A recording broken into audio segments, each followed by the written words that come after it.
The Synagogue of Satan. Those who say they are Jews and are not. I got some great questions the other day that are from Revelation chapter 2, 8 through 11. So we're answering these heavy ones. Who were the members of the Synagogue of Satan in Revelation 2, verse 9? What does the phrase mean, and how should Christians handle claims that this verse teaches supersessionism? That is, that God has replaced ethnic Israel with the church.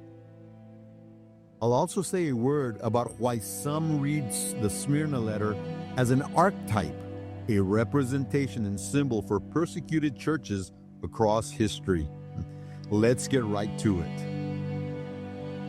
First, the immediate historical question. Who were the people John calls those who say they are Jews and they are not, but are a synagogue of Satan? Here, John is addressing a group that is a local, organized, and a public opponent of the church in Smyrna, an assembly, a coalition, or a group that claimed to be God's people or claimed religious privilege, yet acted as a church's arch adversary.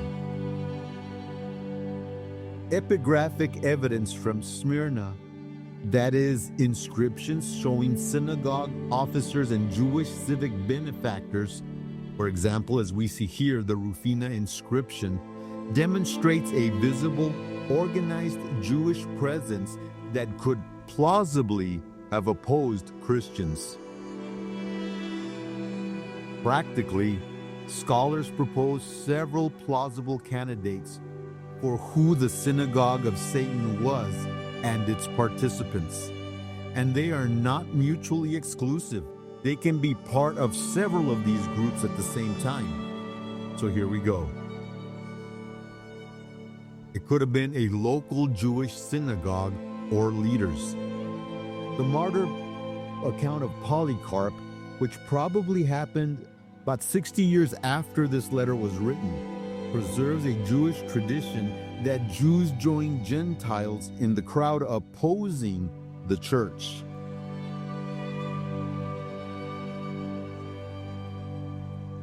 Polycarp was the pastor of the church in Smyrna, probably from 110 to 155 AD. He was burned at the stake and then had a sword plunged into his side to finish the job around 55 AD.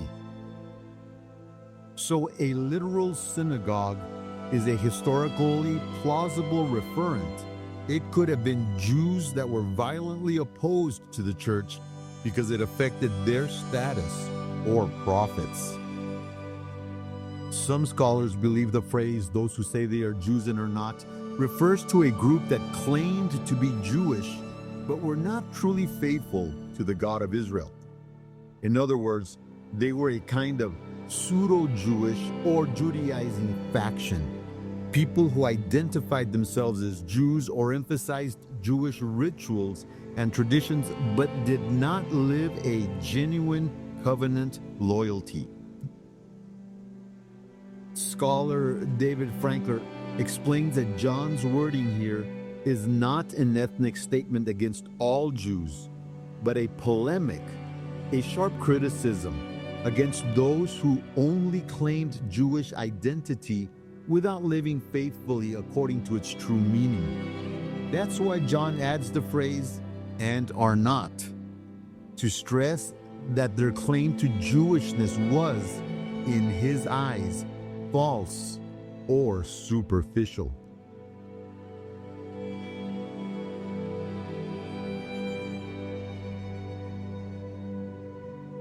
Synagogue of Satan as a civic or imperial cult coalitions, like temple elites, neokoros, and guilds.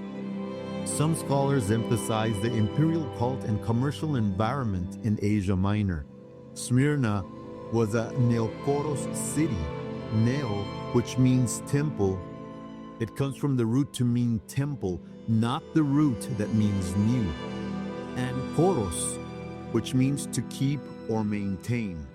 The city was a temple keeper for the emperor cult, the worship of the emperor, and guilds and civic priesthoods so that they could operate together to shame, exclude, or economically punish non-guild participants.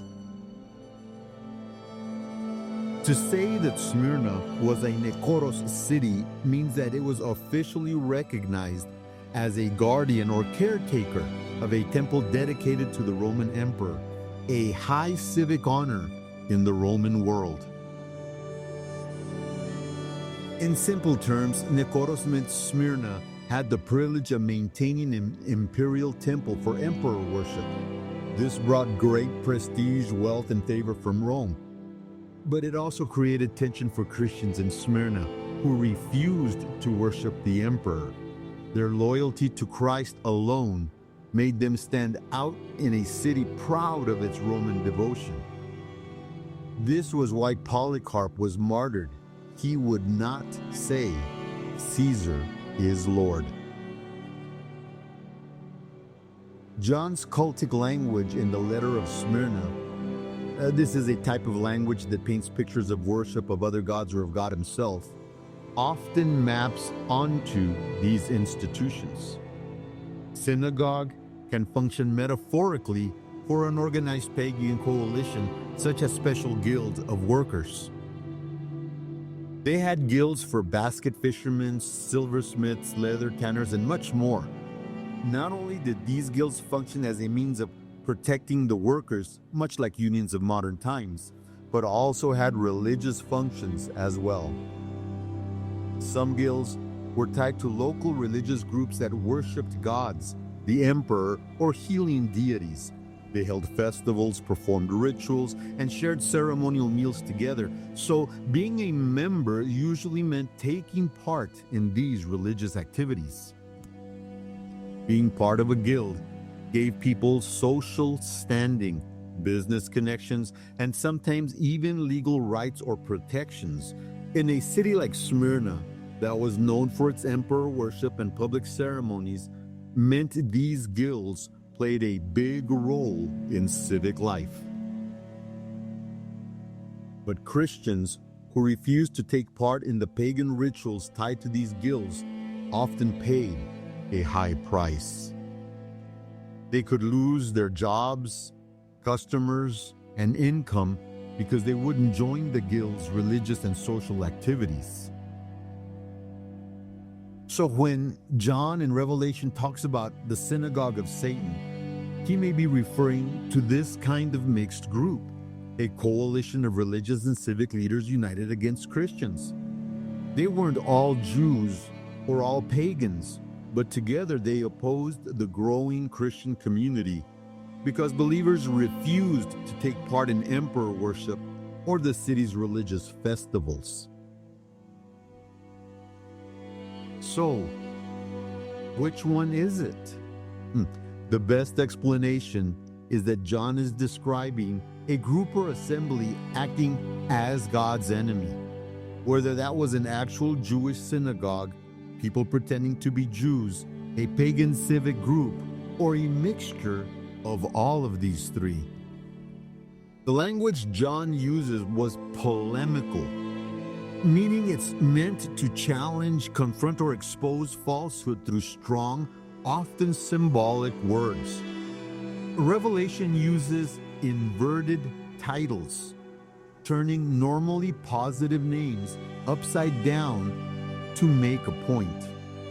For example, John calls Rome Babylon the Great and the mother of prostitutes, twisting these terms that might have once meant to show up their corruption.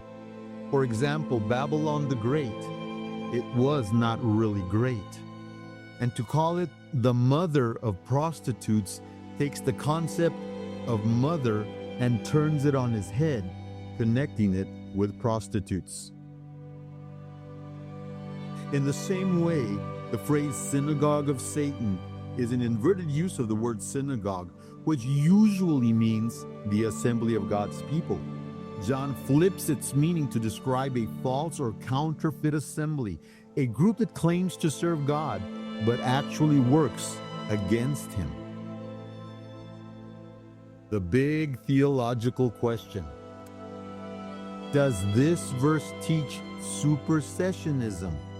That the Jews were replaced by the church and thus constitute the synagogue of Satan? The short answer, no. And such a reading and understanding these verses in this manner is problematic. Here's why. Number one, context and genre matter. The letters in Revelation were written to real churches facing real situations. They use rhetorical and polemical language.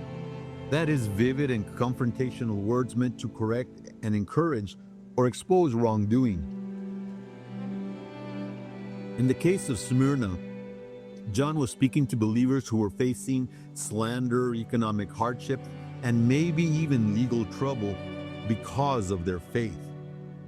His message was meant to comfort and strengthen them in their specific situation.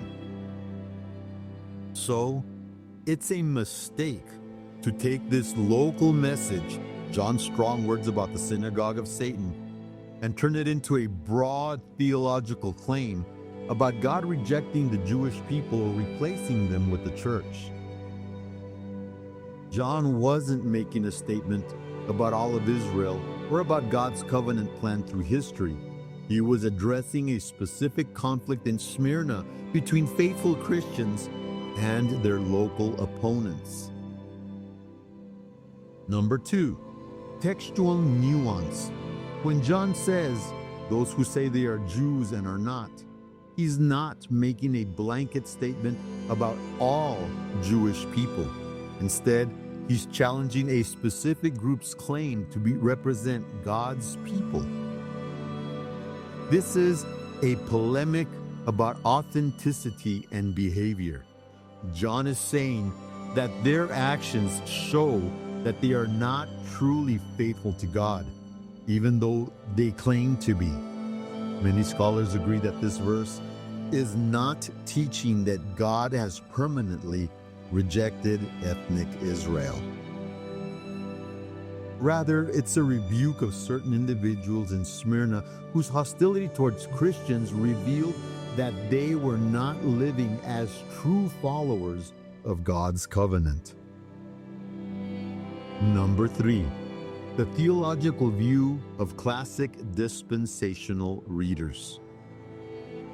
Many conservative dispensational scholars, those who interpret biblical prophecy in a literal way, do not see Revelation 2:9 as an attack upon all Jewish people. They believe that ethnic Israel still has a key role in God's plan of salvation and will one day be fully restored according to His promises. Some other theological traditions, however, have used verses like this to argue for what they call replacement theology. That is, the idea that the church has permanently taken Israel's place in God's plan. This is a theological choice, not something the text itself demands. In other words, the passage in Revelation isn't proof that God rejected Israel. It's about a local conflict, not a change in God's covenant purposes. Number four, the ethical danger.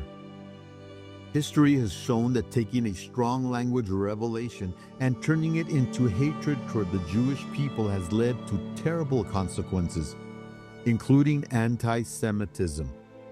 That kind of interpretation completely misuses the text. John's words were directed at a specific group of opponents in Smyrna, not all Jews everywhere. This means we must distinguish between a local conflict and broad judgments about an entire people group. Failing to do that twists Scripture and harms the very people God still loves and has a plan for. Could the letter of Smyrna also have a prophetic meaning symbolizing more than just the local church? The answer is yes. Many Christians, especially dispensational traditions, those who hold to the literalness of the Bible, believe each of the 7 churches in Revelation represents both a real church in the first century and an archetype, that is, a model or example of different periods or types of churches throughout history. The word archetype means a pattern or original model that others follow. The word typological or typology refers to reading scripture so that a real historical event or church also points forward to a future reality or spiritual truth. Many interpret the Smyrna period prophetically between 100 AD and AD 313, the era of the early Christian persecution under 10 Roman emperors. There were more than 10 emperors during this time, but 10 of them specifically targeted Christians. And this period ended with Constantine's Edict of Milan that granted freedom of worship. Smyrna served as an archetype of the persecuted church, outwardly poor, but spiritually rich and steadfast in faith, despite the suffering. Who were the members of the Synagogue of Satan? Likely an organized public assembly, perhaps synagogue leaders, perhaps claimants to Jewish identity, perhaps a civic or guild coalitions, or some overlap. These persons actively opposed the Smyrna church. Synagogue of Satan, it's a forceful rhetorical inversion designed to expose a counterfeit assembly that acts for Satan, not a neutral ethnic label. Does this teach that Israel ceased as God's tool? Not necessarily. Turning a local polemic into a sweeping doctrine that God has permanently replaced Israel is a theological move beyond what the verse requires, and it has dangerous ethical consequences if used to promote prejudice. The Synagogue of Satan. The phrase is Synagogue of Satan, and those who say they are Jews and are not should not be applied to all Jews in all times. In this context of the Church of Smyrna, it means a specific group of people that were directly opposed to God's work being done by the Church of Smyrna.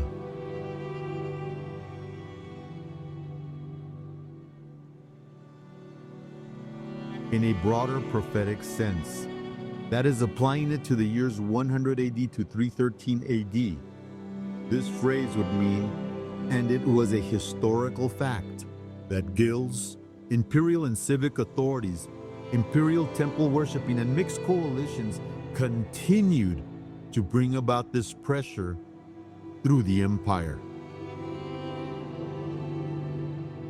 Thank you for being with us. This has been Questions from the Table with your host, Dr. Regino Ramos Jr. If you have a question, drop me an email at pibhcan@gmail.com. For more videos, go to pibh.church and scroll down to where you see the table and click the button I'm in to access these videos.